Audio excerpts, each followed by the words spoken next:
Good morning, everyone. This is Mike Alvaro with State CP, and we're pleased to have you today for a session on leadership in the IDD field. With us today are three of our execs, but before I get to introducing the panelists, I need to thank our sponsors. As you know, the conference is an annual event opportunity for all of our affiliates to come together and learn and have an opportunity for, in a different way this year, virtually exchange some ideas. And we're very fortunate, even in the times that we are in now, to have the sponsorship of the Beacon Group, Focus Wealth Management, Barclay Damon, and then the Evero Corporation. We have quite a bit going on. This is the third session of what will be, I think, 9 sessions over the 4 days of the conference. And we're really very, very happy to have the 3 execs with us today. And I'm going to introduce them. So Cheryl, I think if we can end those slides, we'll go and you can see. So with us today is Bob McGuire from our Nassau affiliate, Lisa Alger from Able 2, and Mary Boatfield from Rochester and the Finger Lakes area. So thank you all for joining us today. We're at a point right now where the field has gone through significant changes. We had a couple sessions yesterday where we talked about the history of the IDD field in New York State, and really went from some of those key pivotal times in post-World War II into Willowbrook, into ADA and Olmsted, and how those events really helped transform what we did and how we did things. Right now, it's not just COVID. Prior to COVID, there were significant issues in the state, the way that the funding occurred in the state for our supports and services. And over the years, the CP affiliates grew to become fairly large organizations. We have multiple lines of service. We have executive directors who are leaders of organizations that any one broken out sometimes they would have 3 and 4 execs doing that job. Folks that run a school program, there are single school programs. Folks that run residential programs, there are agencies that are just residential programs, they're day programs. Any one of a number of the programs, and the complex organizations that we put together across the state really require a significant level of leadership and talent and skills that the 3 folks today, we believe, really epitomizes what it takes to currently be a leader in the field. And we're going to ask them today to talk a little bit about what they're seeing in terms of the events right now, what they've gone through during COVID, and then get some ideas from them about where the future of the field needs to go. What are those skills? What do we need from our leaders? How do we manage going forward? So I don't want to bore you with a lot of statistics, but I do want to make sure that we all understand that this is a significant time of change. We do have, prior to COVID, we had a 15% or greater vacancy rate in shortages. We had a turnover rate of close to 30% and over 30% in some of our agencies. Staffing has been a challenge and remains a challenge. We have some programs that have been traditionally tough for us to maintain. Our clinics, the CPs, as you know, have focused on clinic supports and services as a whole. Everybody has a different way of approaching it, but our clinics as a whole have been losing 20% on operations. That's been a challenge, not just for the delivery of the service, but for an executive director to really convey to the board and remind some of the boards who've been pressing for those programs to close the importance of maintaining a service like that. Before COVID, we had approximately 1/3 of the agencies in the state with less than 30 days of cash on hand. As of June, and we're going to update that fairly soon, but at the end of June, we're well over 40% of the agencies in the state with less than 30 days cash on hand.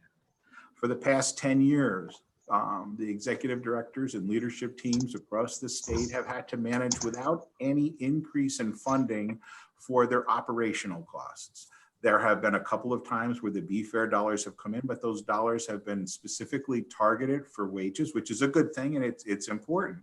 But in terms of managing an operation and managing the facilities, we have had zero investment for 10 years. So think about that. Obviously, you don't have any increased dollars for repairs, utilities, all of those things. So there's been a challenge on that front as well.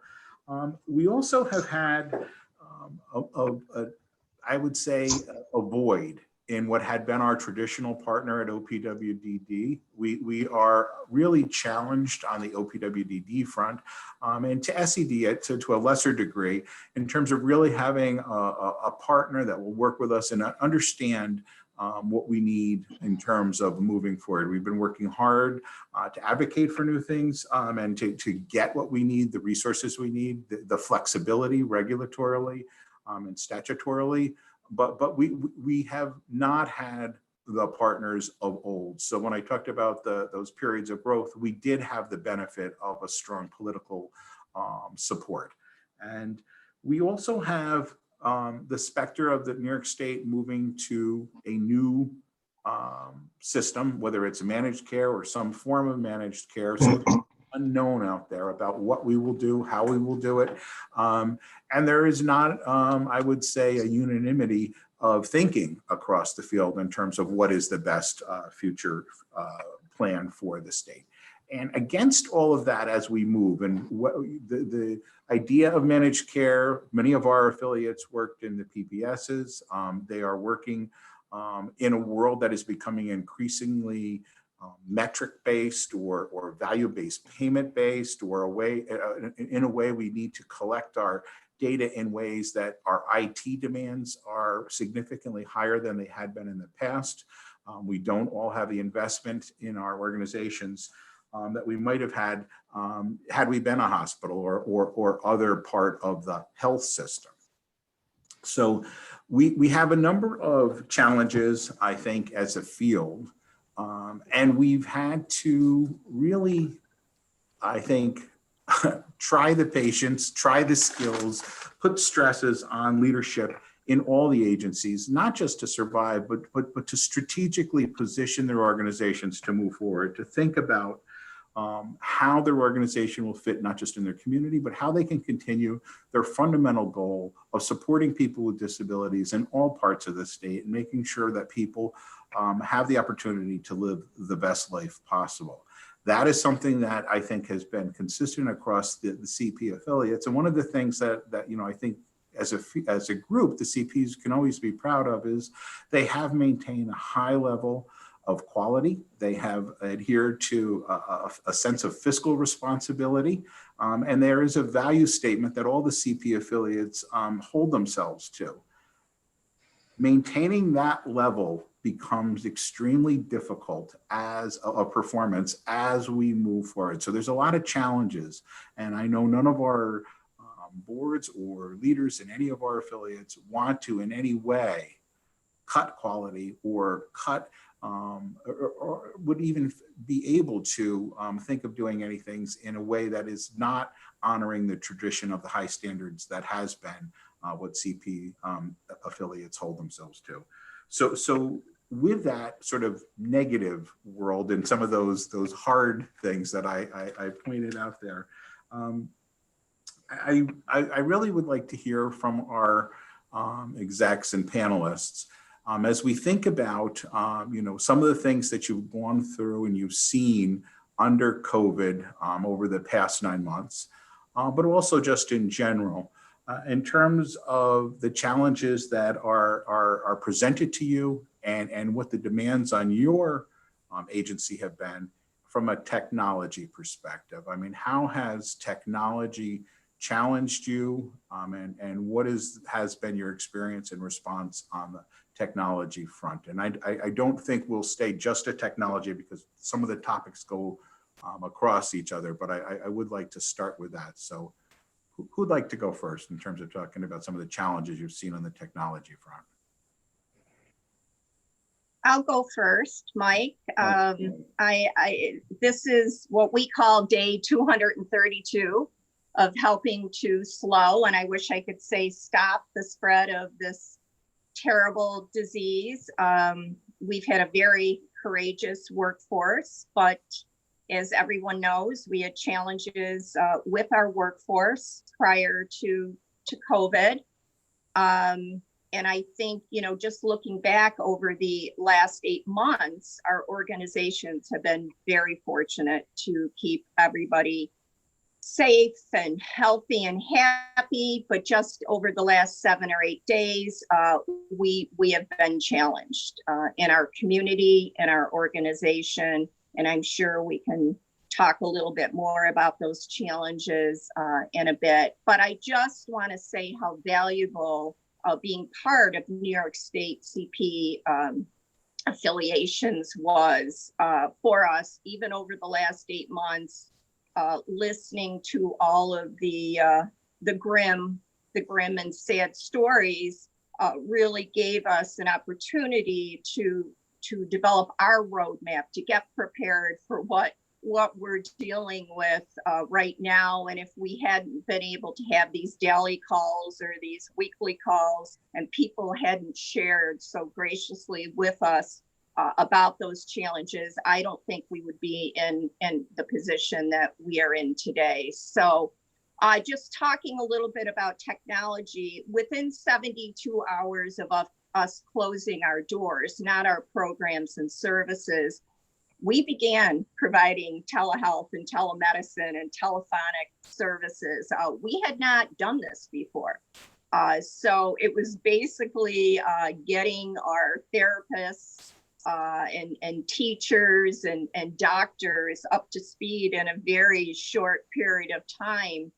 And over the next few weeks, we were able to deliver OT, PT, speech, psychiatry, medical, and preschool educational services through distant learning. And, one of the biggest challenges was, at the beginning was having the devices. We received generous donations of iPads and computers from United Way, and getting those into the hands of the people who needed them, and training the people, the individuals. Our individuals with brain injury had quite a challenging time trying to learn how to participate on a Zoom call or in a Zoom video session. But after a few weeks of training, many of them were able to do this, especially if they had a caretaker with them who was helping them through this process. And I'll just say one more thing is, we had the most success in our behavioral health program, with our adults receiving behavioral health counseling and day program services. Most of it was telephonic, but these individuals, most of them had a phone, but they didn't have the minutes or the data. So we went out and fundraised for phone cards for these individuals to be able to participate. And because of the barriers of transportation and childcare and just overall health and wellness were taken away due to this telehealth service that we were providing, we saw a drastic increase in attendance in our behavioral health programs. Thanks. I don't know. Go ahead, Lisa. I could jump in on and echo Mary's originating thought here that truthfully, getting on those calls that we all were a part of as an affiliation early on, for those of us that were up here and, in the southern tier and out toward the western portion of the state, really hearing the descriptions of what folks like Bob's organization were going through, it allowed us to kind of stand on those shoulders and build things a bit in advance. At the same time, we were all driving home at 9 o'clock at night with our hearts beating out of our chest and saying, oh my God, what next? Technology became overnight one of those things that everybody kind of got catapulted into, whether they wanted to or not. And I think if anything, it identified two things to me. One, how much skill and talent goes untapped in our workforce of folks who could be teaching those of us that are on the more seasoned end of our careers, perhaps, I'll say gently, how to make use of the tools that we've got all around us. We had a struggle organizationally with, we had plenty of technology. Our IT folks had done a tremendous job in the few years up to that, kind of replacing things, expanding things, getting a network that was, very well put together and strong and could abide the kind of increased traffic that we saw in overnight. But we've found that in our efforts to be fiscally responsible, a lot of these computers that we had out in the sites were ones that were done with the intentionality of them. Well, folks need them for documentation, right? So we didn't think in terms of in those years, making sure every computer had a camera and every computer had microphones and speakers and all of that kind of stuff. And so we really put, again, our IT guys dynamically out there, upgrading those things, trying to put, makeshift stuff together. And sort of overnight, we became the organization where we did this measured old school written communication, measured up with an effort to do some video stuff. And that kind of became our pattern. And so each week I would use email and our electronic health records. We happen to use TheraP, and I've never become so educated about electronic health records and nor do I want to. There's lots of people whose skill set is adept at that, and I'm grateful for it. But that became part of my daily routine. We also found one of the most immediately necessary things was how do we get practical training in the hands of people who haven't had to know what it was to wear an N95 mask, who didn't understand, fit testing and all of these terms that kept, coming out of nowhere. We ended up really making use of our learning management system. We happen to use Litmos, and it was sort of a couple, I'm not even going to say how long it had taken us to, our staff coordination and direct development person had been working on that for quite some time. And we had just started to get adept at using it. And here comes COVID. And immediately it becomes a vehicle by which we get training out to folks. And it allows us an ability to identify, yep, this person actually saw it and this person understands what they're doing. And we could build some of that in. In recent weeks, we're experimenting with the feature of Boost as a part of Litmos, which is a way to kind of do ready-made testing of folks, short snippets of that, so that we can kind of use it as ways to, eventually, it's our hope that we can kind of dip into programs and do competency testing of a certain kind. So all of that stuff, which was not, they were things we had in place, which I think is really my second observation about technology, is we would have been lost had we not had these little bits of things that were in the background that we'd been playing with, or that relationships had already been started. I think of Station MD, right? I have no idea how we would have made it through these last few weeks had we not had telehealth immediately available to our residences. So having that already in play, having gone through grants that got us that equipment, that are paying for the service of it, Litmos, and having that in play, those are just a handful of the tech stuff. Say nothing of things like thermometers. I mean, who knew how many thermometers there were out there? I do now. But every site needs a different kind of tech too, because it has to fit the needs of who you think are going to use it and who's going to respond to it. So, yeah.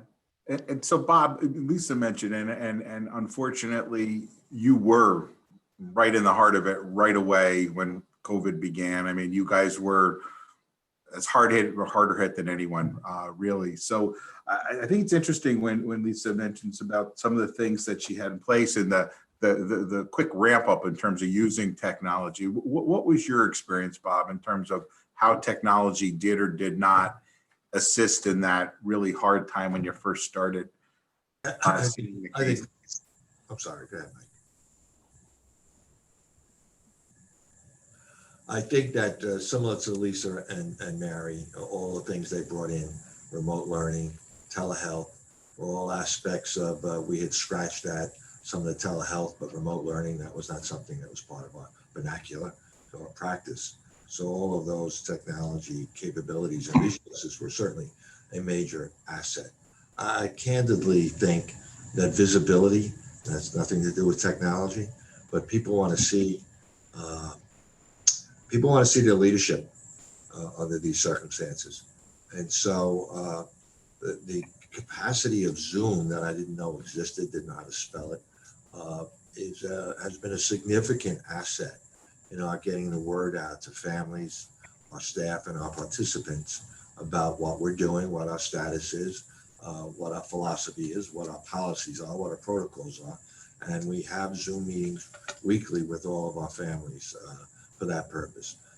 In addition to that, frankly, I made a video once a week or thereabouts so that our staff could also hear this is the current status, including the bad news, including the identified people who had passed away. Many of our staff have been with us for years and years, and those in the day program might not know that somebody in the residence had passed away. And that kind of information flow was absolutely necessary. So the use of videos has been an extraordinarily large asset in our whole reservoir, what to do. The fact is that, as everybody knows, rumors fly easily. And so if you're not out in front of them, you're going to have people scared unnecessarily. Everyone should be frightened, should have been frightened and should be frightened. We're fighting something that isn't over yet. And yet there's a reality that needs to be looked at so that the fear is equal to what the problem is rather than more than that. And so again, visibility and communication at all levels. Updates to my board. I provided them updates every week or 10 days that were lengthy updates so that they knew too what was going on and weren't worrying or concerned. A number of my board members are parents, but a number of them aren't. And all of them have a responsibility to know what's going on. So the communication to any means possible, some old-fashioned technology, some new technology, all were part of the equipment that we used to get through this shock. As you said, we were hit badly early. And so to see your staff initially, actually some crying in fear, some left Bayville initially, all came back, most stayed with their toothbrushes and their sleeping bags. So you can't not say enough about our staff's loyalty to the residents in the homes. It was and is an absolutely awe-inspiring situation to watch and observe. But even there, my leadership in my residential program in every house was the key.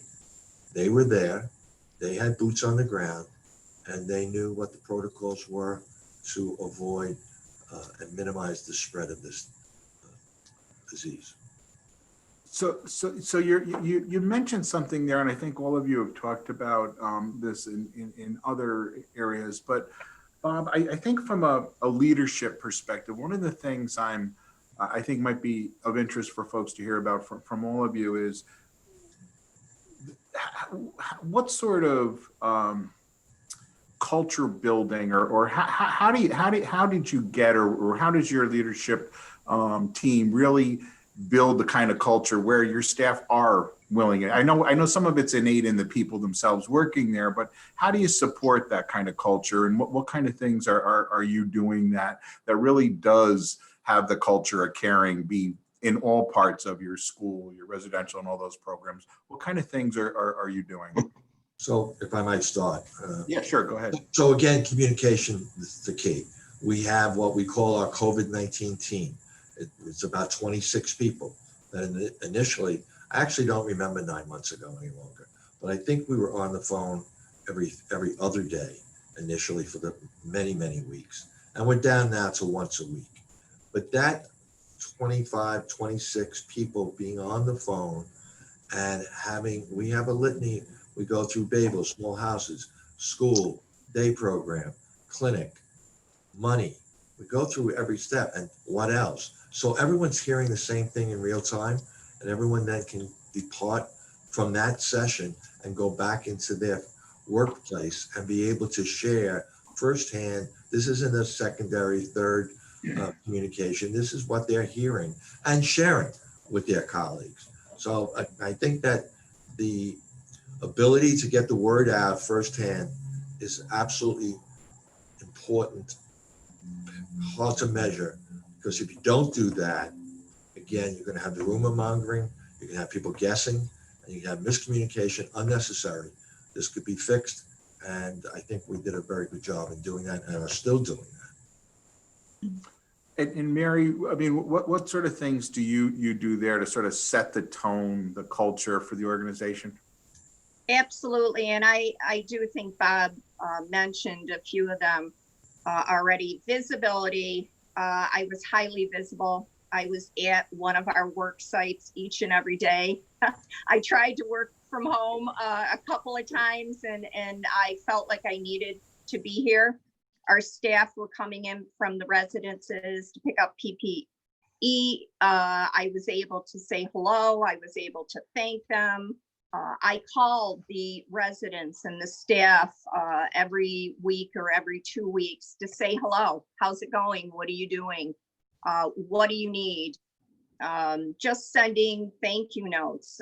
We did the Acts of Kindness program where we delivered meals to the staff and individuals in our homes, all donated by other staff or board members, but that open and honest and frequent communication with everybody.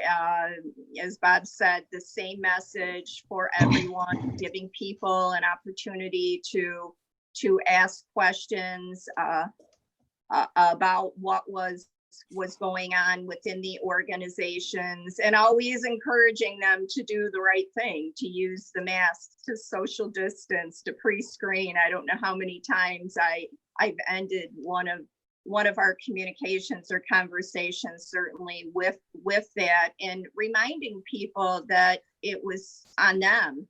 We were doing this together. They had a responsibility as much as the other person, and just very fortunate that our individuals felt as if we were concerned and worried about them, that we were with them, that any one of us would step in and do what they were doing if we needed to do that.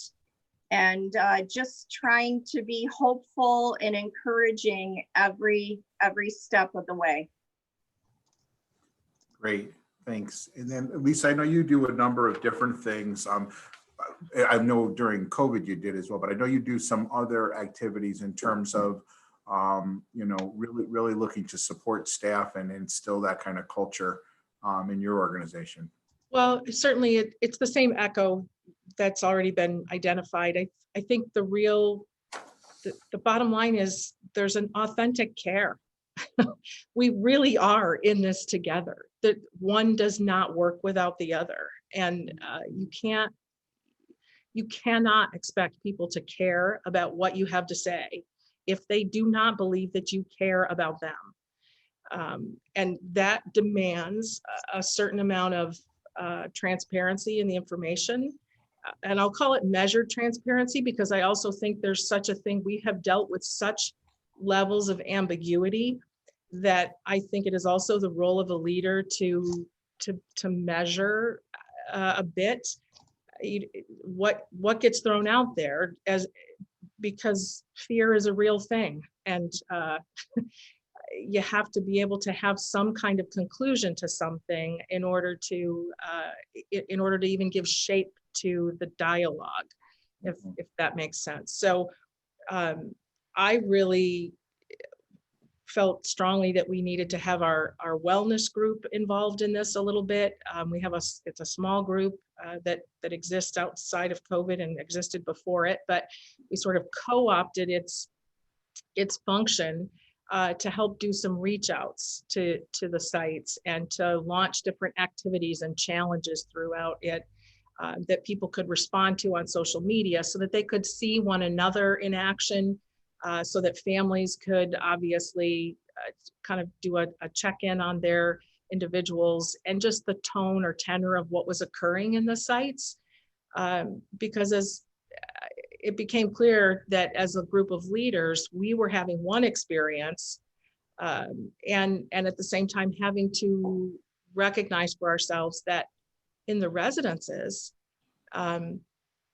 there was actually some pockets of joy. There was actually some pockets of creativity that hadn't really gotten breath for it before. And that's just kudos to staff. Like, they hunkered down with certain things. And in many respects, folks who typically would have been out the door and onto a day program found themselves all of a sudden at home. And what we viewed as restrictive, they viewed as, hey, a lot more engagement maybe, or I don't have to get out of my jammies at, the stroke of 7 or whatever it is. And staff ran with that, I think. And our wellness group was able to put out some challenges to them. And we began, at one point, we began a bit of a campaign to have folks create their pieces of art that demonstrated what it was like to be going through COVID, so that, so that we could create a kind of repository, an archive, if you will. And folks really got into that. Almost all of the sites submitted a fairly sizable project that demonstrated all of the stuff that they had been dealing with. But additional to that, we also took a lot of care to make sure that our EAP program was pushed out to folks, and that we kept that stream of consciousness for people about what was available to them in the larger community as staff. So we made sure they understood what was still open for childcare. We published information about mental health hotlines. We, certainly our EAP is a more in-house hybrid model than many, I think, are probably familiar with.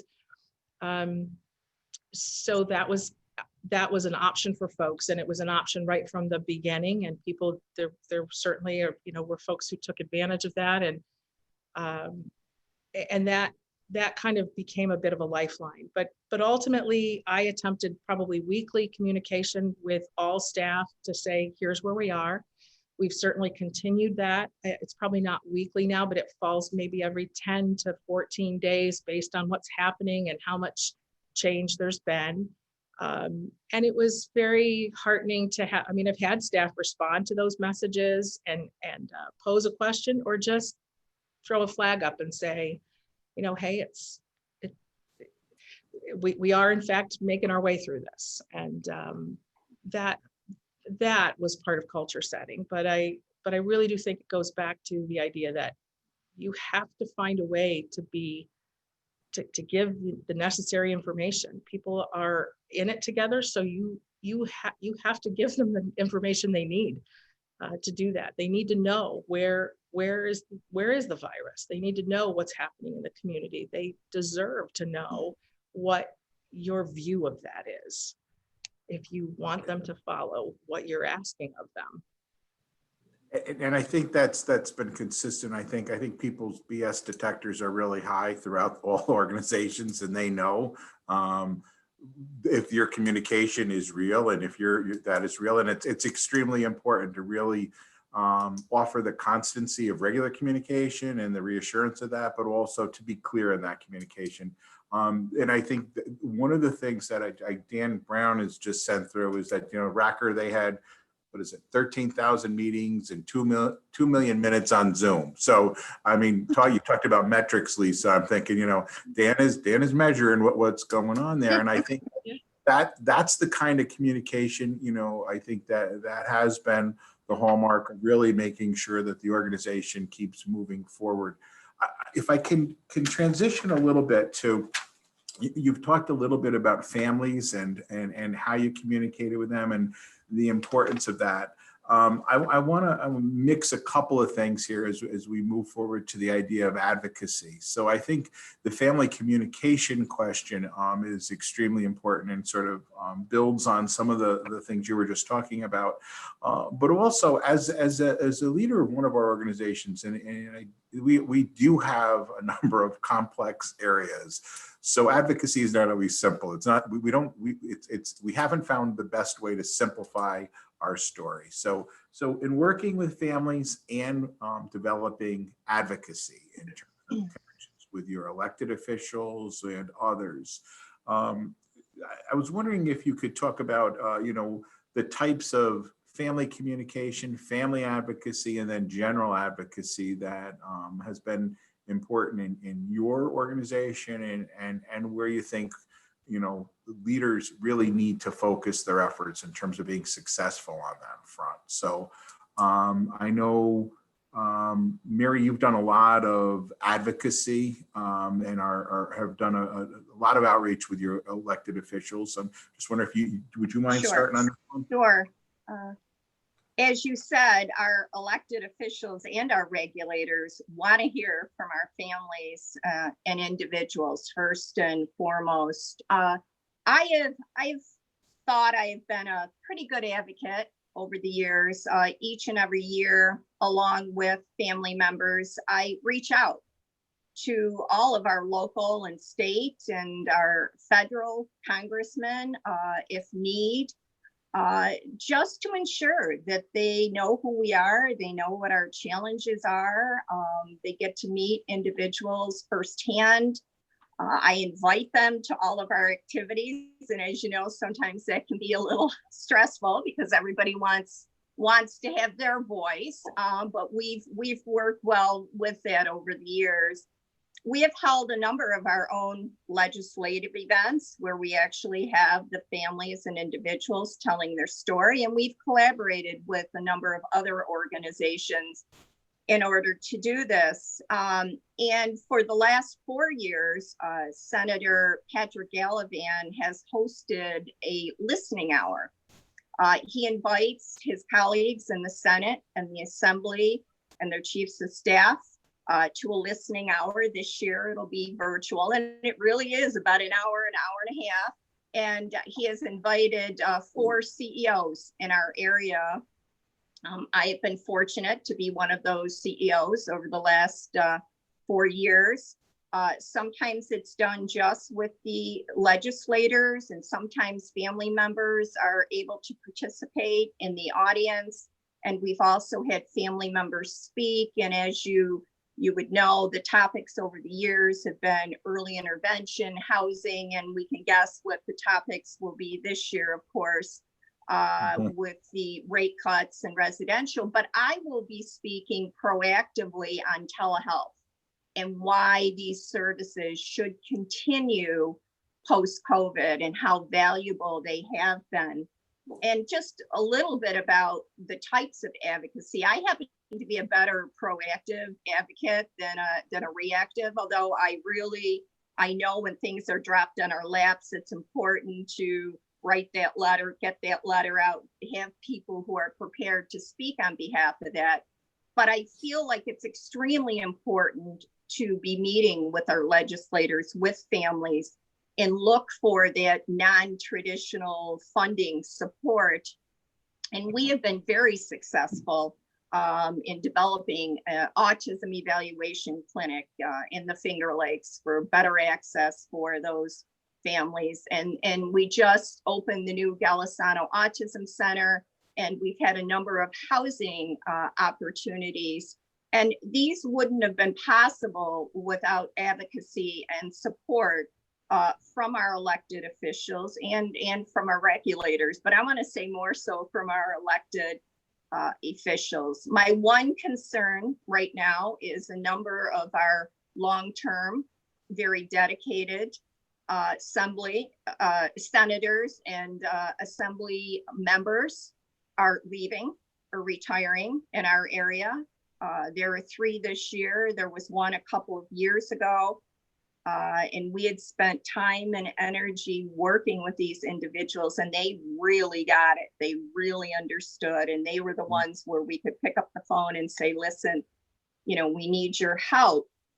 So it's imperative right after this election that we get to know our new legislators in our area, and we start to build those relationships and start to educate them, because it takes a while. It just doesn't happen overnight. And one of the other things is, although we've been very good at getting some family members involved, I need to be better at getting more family members involved. I need to give them the education, the tools, and the resources. And they need to learn how to do that. And I need to be able, and we need to be able to call on them at a moment's notice when some of these things are occurring within our organizations.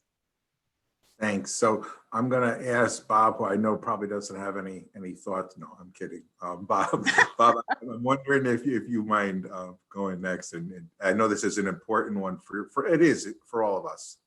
You know, Mary again touched on something that we've lost a bit of because we had several senators here up until 2 years or so ago that were part of the Long Island environment for quite a long time, understood exactly the issues that we were challenged with, and were receptive not only to our families, but also to even visiting, as Mary said, and hosting state of the agencies here, where they have the opportunity to hear directly from families and participants and volunteers and staff. And that was real helpful. And some of you may know, 2 years ago when we were up in Albany lobbying, there were 5 different people that we visited that had never heard of Willowbrook, which shocked us, certainly surprised us, but it also was a slap in the face to tell us, as Mary just was speaking about, when new guys come on board, we've got a history lesson to teach that's really extensive. And like most agencies, we've been complaining about the cuts for a long time, telling families that things were changing, and yet we would find a way to get around the cuts and maintain pretty similar services with some foundation damage, I would say, but overall okay. And many of our families, I think, have come to expect that we'll figure it out. And I believe in this moment in time, 10 years of no increases, of the cuts that the state of New York is imposing again today, October 1st and October 14th, they're real. And there are no simple ways around this. We're not going to solve the problem. There are going to be changes. There are going to be reduction and of services. And I worry about and the quality of care and the safety risk when you don't have staff to go to the hospital, as an example, to take care of somebody because the state of New York has cut us to the way they have. So families are expecting, unfortunately, too often for us to be able to pull the rabbit out of the hat. And that communication to our families is difficult. And what we've learned, frankly, is if you do the same thing in the same way, you're going to get the same damn result. And our result has not been good enough.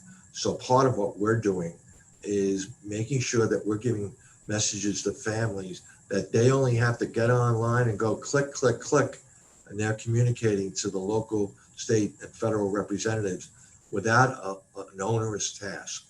Many of them are challenged to do it, to take a long time. Some people are retired, but many people have so many other things in their life. We got to make it easier for them to get the word out to their representatives that they're watching the decisions that they're making on the state and local and federal level. It is a monumental task that I think will be damned if we are not successful in getting more of our families more active and raising their voices as they had to 30 and 40 years ago. They need to do it again today. Absolutely. I would echo all of what Bob just said, and certainly Mary as well. We have had the fortune of having a fairly constant group of folks within the legislative arena, and they have tended to be very supportive, and so our education lift hasn't been dramatic here locally, but I expect that from a statewide perspective, that couldn't be clearer. And I was present a couple of years ago at a lobby day and really appalled, frankly, that there was just stuff we all considered a part of the fabric of our very existence. And folks were completely without recognition of Willowbrook and the history of the disabilities movement. I'm reminded of something that came up yesterday for folks who might have sat in on the Crip Camp session. And I think it was John Kemp made an acknowledgement that we got to have some candidates. Like, the bottom line here is, if we mean business, we've got to start digging into some of these self-advocacy groups and working up the leadership models of folks who represent themselves and who can take on the mantle of political leadership. And frankly, we need, I feel like I haven't necessarily done a lot of trying to reach in and help pull out those leaders and try to find ways of elevating that group of people in those forums, in those platforms. But aside from that, the advocacy stuff with families, what is that? If we don't remember our history, we're doomed to repeat it. And the fact is, we really can't get to a place where we feel an entitlement to the work that someone 40 years ago did. Like, we've got to keep families in that mindset. And Bob hit the nail on the head, I think, in terms of, we've consistently figured out ways to reformulate things, make something work, hang on by our fingernails, and try to behave or put forth a facade, maybe, and that might be too strong a word, but we've never wanted to look to our families as though we weren't able to do it.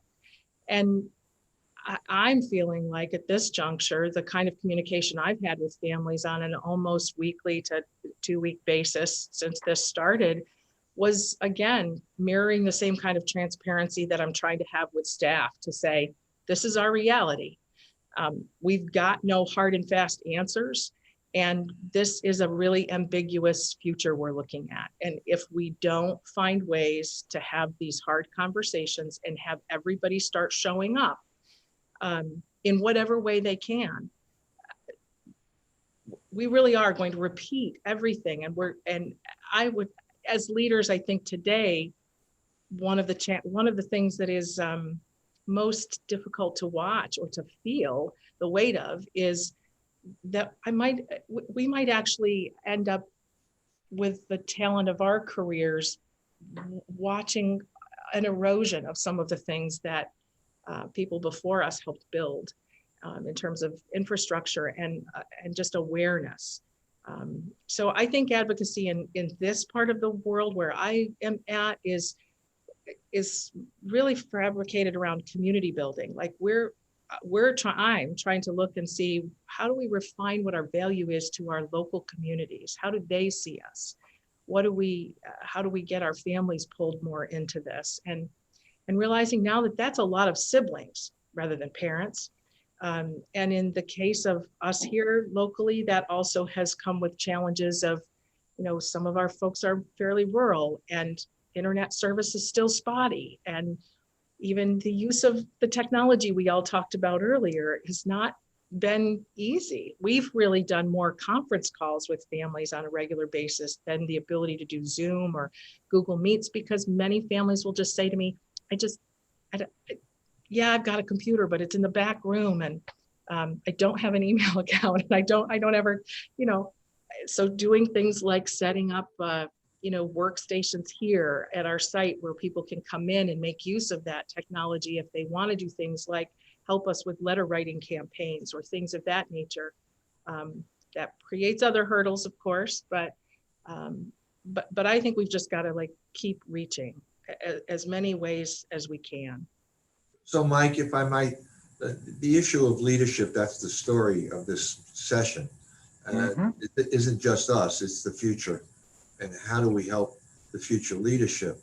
From my perspective, I think we're speaking about being honest and transparent so that younger managers recognize that recognizing reality, even when it's negative, is an important part of your truthfulness.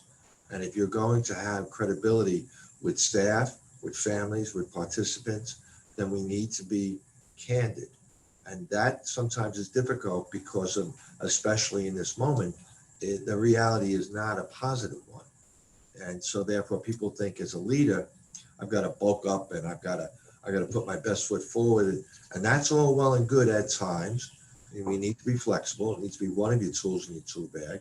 But the other tool, which cannot be minimized, is being honest and being sincere in the messaging so that people know that if we're going to have trouble, it's not a surprise to them.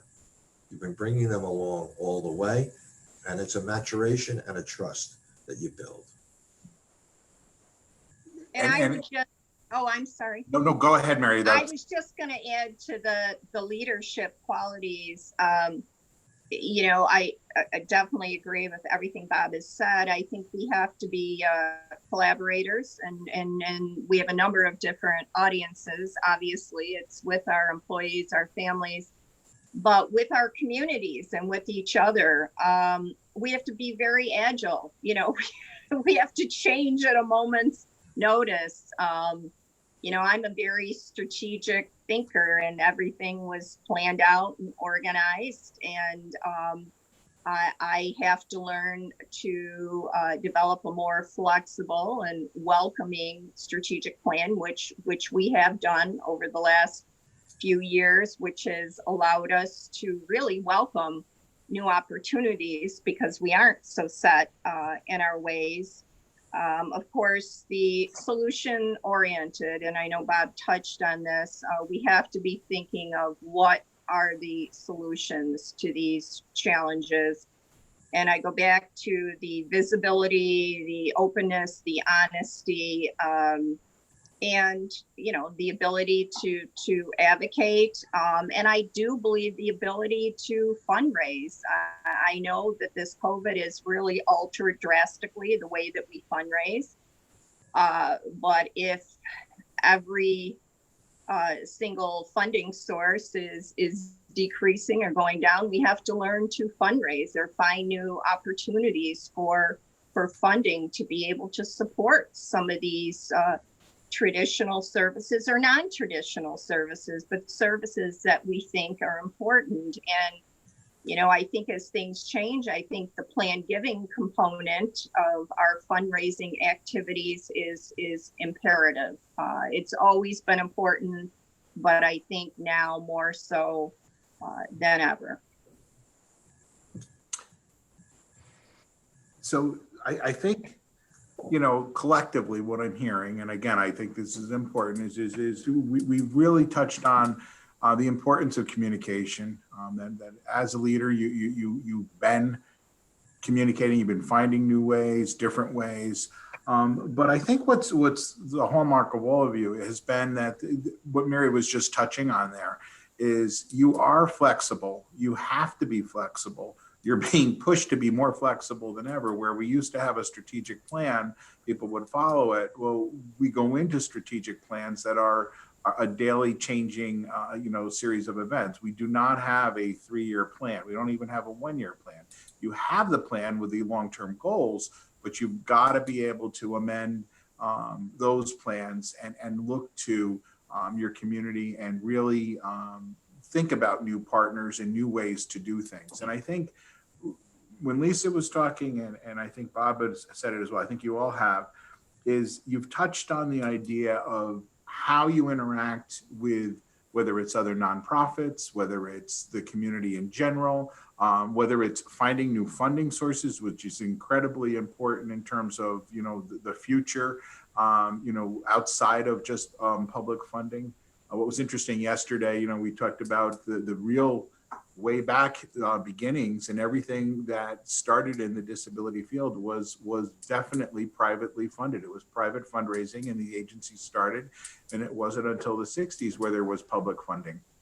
We're seeing an ebbing in terms of the ability of public sources to pay for what we need. And as Mary's suggesting, we've got to think about what are those other options for resources? How do we partner differently? What are those opportunities for our organizations, for you as leaders to move those organizations so that they go forward? So I think the last area that and you've touched on it a little bit, but I think from a leadership perspective, there's a selflessness about your role and the organization and the services that I was hoping you could talk a little bit about, in terms of, we have a number of execs across the state that don't want to leave the field or their agency in a place worse off than they were before. And they're afraid, frankly, that with what's going on, that's a possibility. So there are a number of options, ways of moving forward, and thinking about how to position the organization in the community. Are there partners that might not be traditional partners? Are there lines of services that you haven't been involved in before that you're thinking about entering into?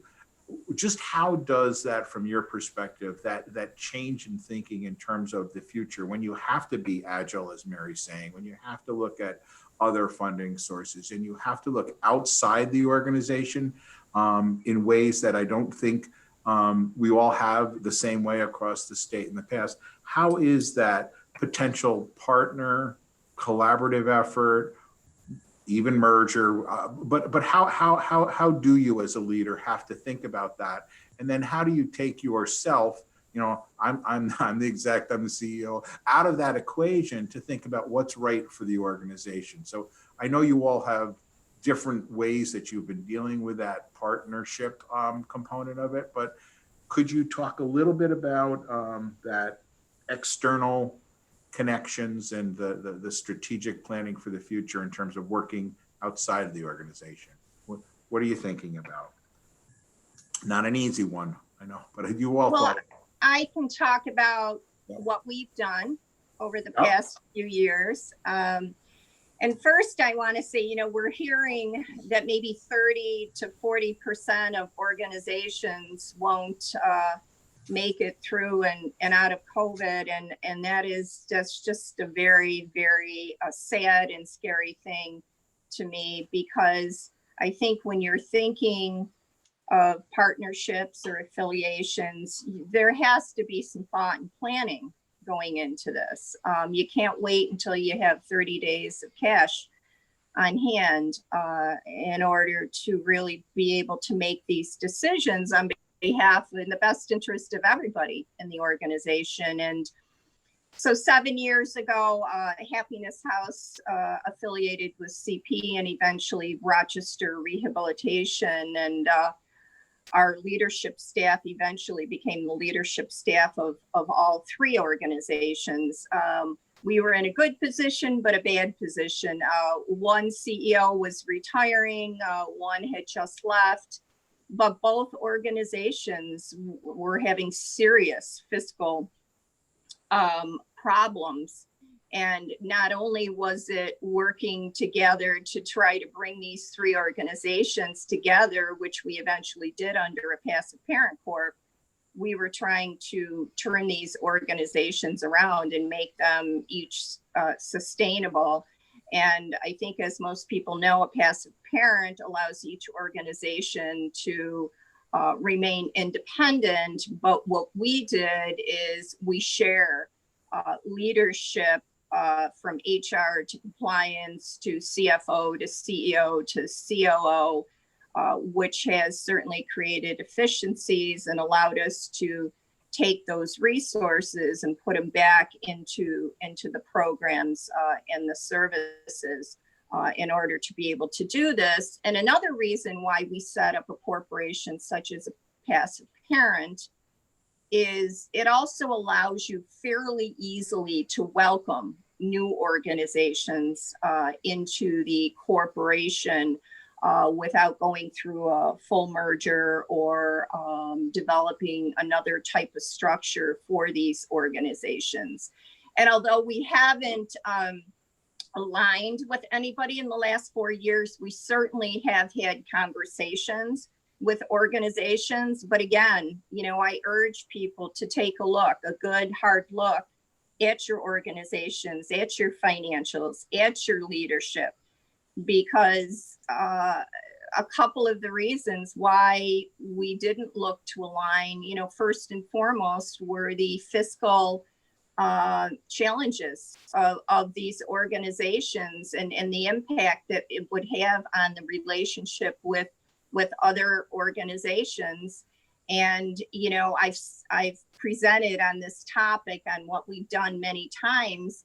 And I also think another of the bigger challenges is when you enter into a potential partnership and you have two CEOs coming to the table, the likelihood of ending up with one CEO at the end of that process is what's going to occur, or the relationship after months and months of trying to work together is going to fall apart. So there's a lot of, you know, thought that needs to go into this. And I think it's really important that we look out as leaders for the best interest of our organizations and the people we serve. And we really need to entertain working with other organizations in order to create sustainability.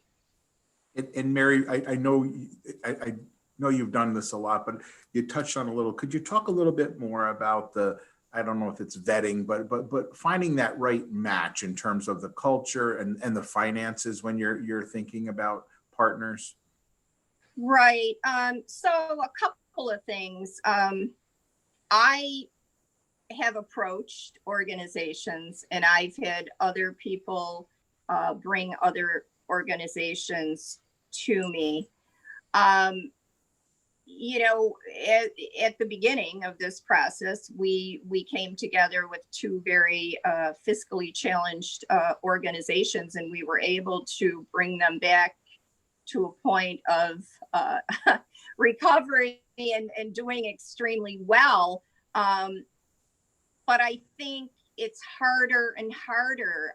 You really need to take a look at the sustainability. You need to take a look at it, even if it is a good fit and they have an education program and they have you know, other programs that are similar to yours, or maybe some that would add to the array of services that you provide. Are you able to do what you need to do? Which is probably in many cases look to create efficiencies by either trimming back on staff or cutting resources. Is that program, is that volume that you're adding to already the existing programs going to be able to sustain itself in the end? Or has, you know, the organization really gotten to a point where they aren't, you know, sustainable, or they aren't attractive to other organizations? And you know, it's all part of the due diligence process, obviously, that you would go through. But one of the first things I would ask to look at is somebody's financials, and again, the culture, the ability, the board's willingness to make these changes, and where does that CEO fit into, you know, the organization or the new structure that we would be creating.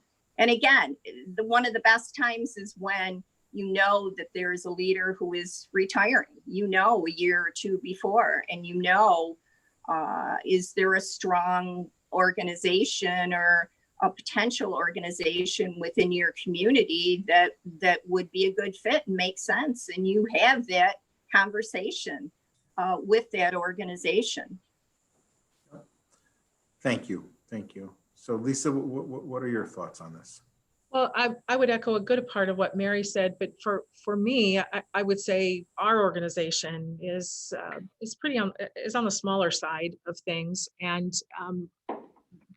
it's a kind of new concept, this idea of how far do you reach for collaborations. This is something that really started to become part of our culture and our look into strategic planning just a couple of years ago. So I'm kind of a newbie in comparison here to Bob and Mary as far as approaches to this, but I tend to be a believer that you start with looking at what does your community need, and you pair that up with your mission, and you start to get really refined in terms of your strategy about what's our purpose and where does it make sense to fit this with what the place we're located in actually needs. And having followed those trains of thought has brought me to conversations with a couple of different organizations here locally, but it also really demonstrated to me the need to build those relationships in the background long before you get to the point where anybody really needs to talk about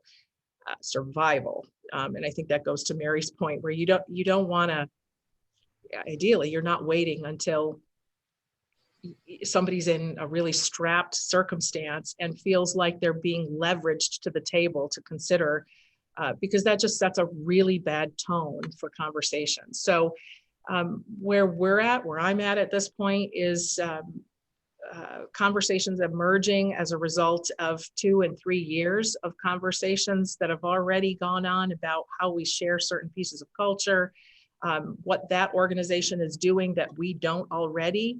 How does that then parlay into the need for me to go to our board and say, maybe it's time for us to expand on our mission a little bit here.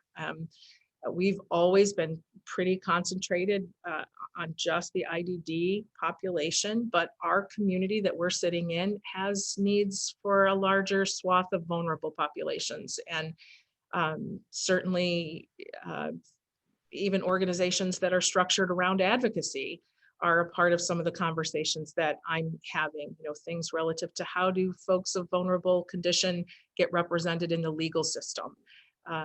Organizations that are structured around vocational programming, which is not something that we do currently. The idea being needing to refine what are we looking for, what would we be advantaged by, but also what do we think we can bring to the larger community, and then letting those conversations sort of naturally evolve. But also simultaneously staying open to the conversations that people bring to my door to say, have you ever thought, could we partner with this? And just starting with small MOUs. We're doing a little bit of that here and there, and stronger and stronger conversations are built as a result of that. So that's where we're at. Right. And then Bob, on Long Island, I know that there's a lot going on. I'm just, what is your thinking? I mean, obviously there's the ability to look at new things, different things. And there's a lot of, as Mary pointed out, agencies that are likely not to make it a year from now. But when you talk with others or think about outside or doing different things, what's your approach been? Well, similarly, we have had conversations with numerous agencies. What I'm hearing is somebody told me once, you talk before you hold hands before you go to the movies, you go to the movies before you dance. I think we're showing our age, Bob. Well, I'm being on the younger side of the execs out here. So we've had conversations, and I think, Mary sounds like she has a really prototypical blueprint for, if it's going to work, these are the components that allow it to work. And Lisa, you're saying the same thing. You're getting to know people before you think that anything's going to happen in regards to partnerships or mergers. It's not going to happen unless you like each other and unless you can have some common ground. We've not succeeded in creating any partnerships at this stage. We're more than open to it, as is my board, recognizing that one of the things that I liked about Mary's description, I absolutely buy, and that is you don't have to lose the agency. In fact, I don't think you should. There's so much capital in the organization's relationship in the community that why would you want to lose an organization's years of service, name, value, so that you can structure it in a way that everyone remains whole, different, obviously. And it certainly does help if 3 organizations are thinking about it and 2 are in the age group that they're going to be going out soon, that it just enables it to happen easier. Let's face it, Fortune 500 companies do this and fail. We've not been designed to create these kind of collaborations, and yet the state of New York thinks, well, why not? Well, why not? Because there's all these personal as well as financial issues to be challenging whether it can succeed. At the end of the day, I think we are all going to be different 5 years from now than we are today, and I think we will have those MOUs and those other types of structural changes, and I think that we'll have no choice but to have them.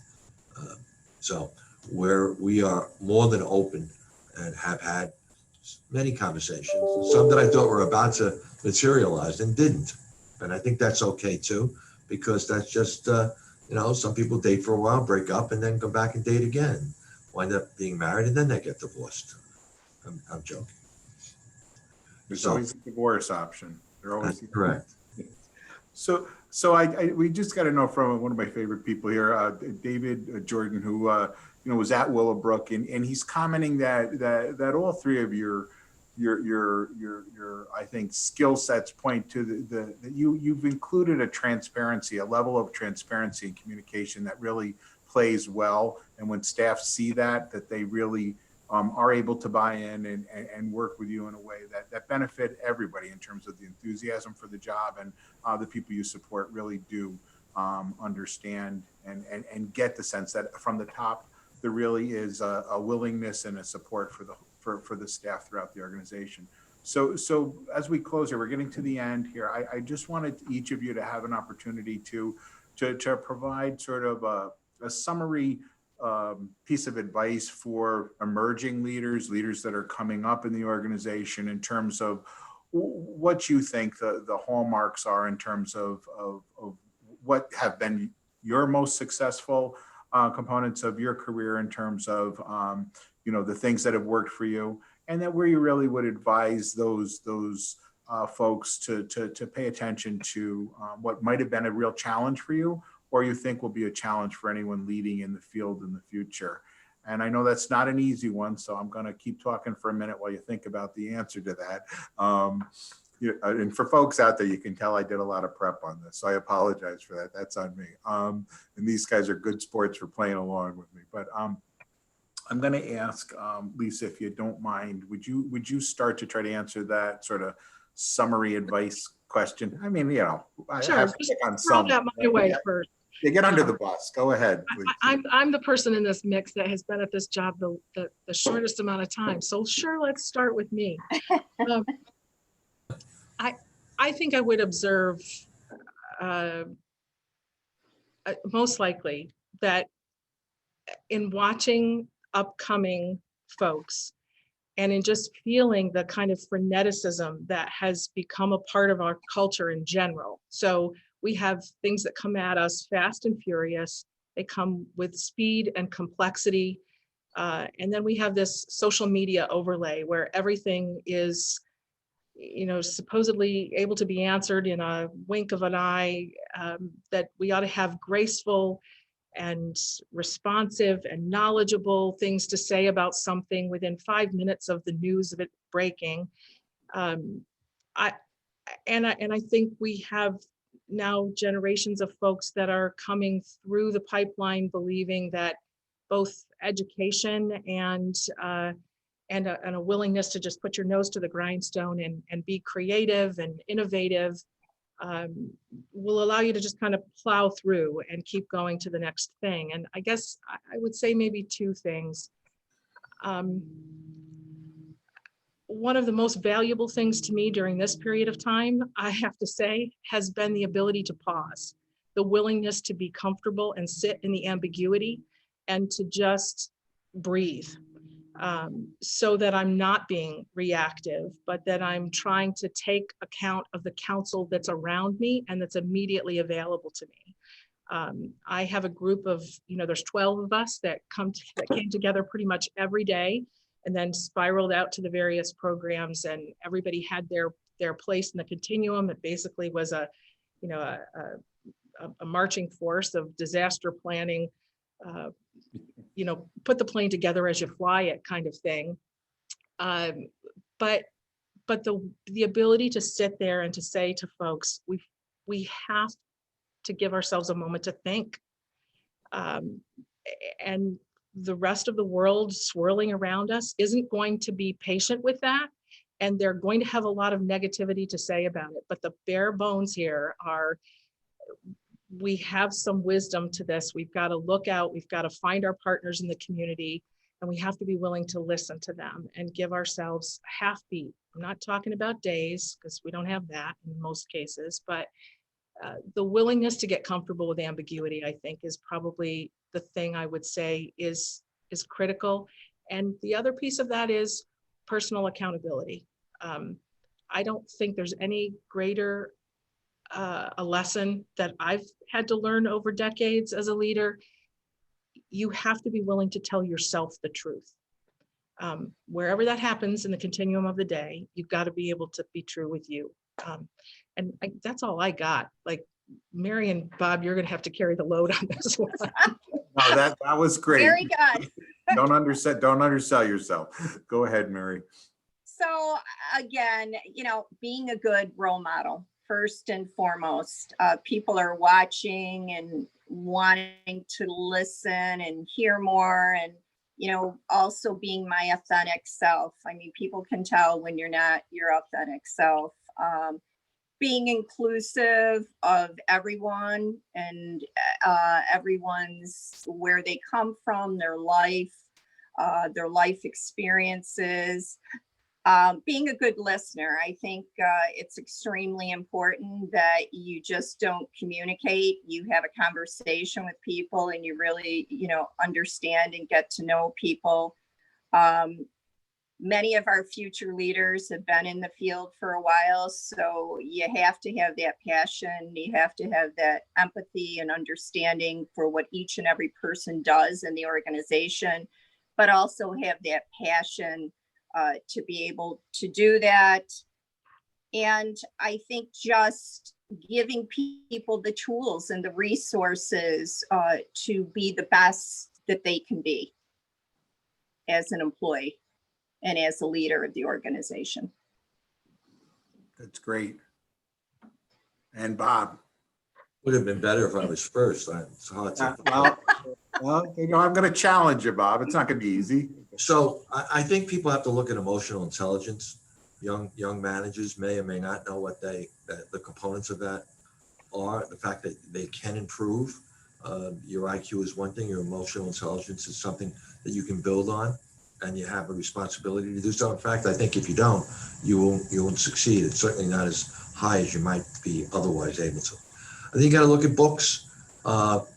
People like John Wooden and Stephen Covey have principles and messages that you can incorporate and use and put in your tool bag and have them, so that when you're faced with circumstances, you're already familiar with the optional tools that you can utilize. People need a mentor, and they should seek out a mentor. I don't think they necessarily need one, but they need to have somebody that they can go to and confide in and speak to, and not their mother. Somebody who will tell them the truth. Tell them, someone that's going to say, you just screwed that up. What do you want to do to fix it? One of the things Karen Hittleman, the assistant executive, says, correctly so, is that managers talk too much. And so being able to ask somebody how they want to solve their problem not only builds your skills with that person and trust, it allows the person to build their own personal skills. So I think those are some of the components, along with what Lisa and Mary said, that if people put them into practice, because you aren't what you say, you are what you do, then I think they have an opportunity to succeed. Thank you. And we've gotten a note from Dan Brown, whose message is learn, keep learning. Don't assume you know it all, that there are many people in your organization, your colleagues, that you can learn from, and always remember that. I think I would add a couple things, and I think it's similar to what has been said, but I think one of the things that I always admire in a leader is when they don't take themselves too seriously, and they're able to communicate with folks. And those that remember that there was a time when they didn't know what they know now, and that there are people out there that might be struggling or having that. I think that's an important trait to have. And then this is the thing, and Bob, when you talk about mentors, you think about someone like me who tends not to be really positive in my thinking. And Susan has been really good at, she's very good at keeping even keeled, and Susan Constantino is who I'm talking about. And one of the things that I think, I've learned from her is to be nice. Just be nice. Be nice to yourself, and be nice to the people that you work with and the people that you support. I mean, it sounds like a simplistic component, but it's easy, as you've heard. There's a lot going on in the field. There's a lot of things that are going on, and it's easy to get distracted, and it's easy to forget that we're all just people, and everyone's struggling with similar things. They've got things going on in their lives that you're not aware of, and their interactions with you. So we get back, and I'm circling back to the communications piece. I think, what's come out of this, I think it's incredibly important that we look at the technology that's out there. We look at the relationship building. We look at the world that we're entering into in terms of advocacy.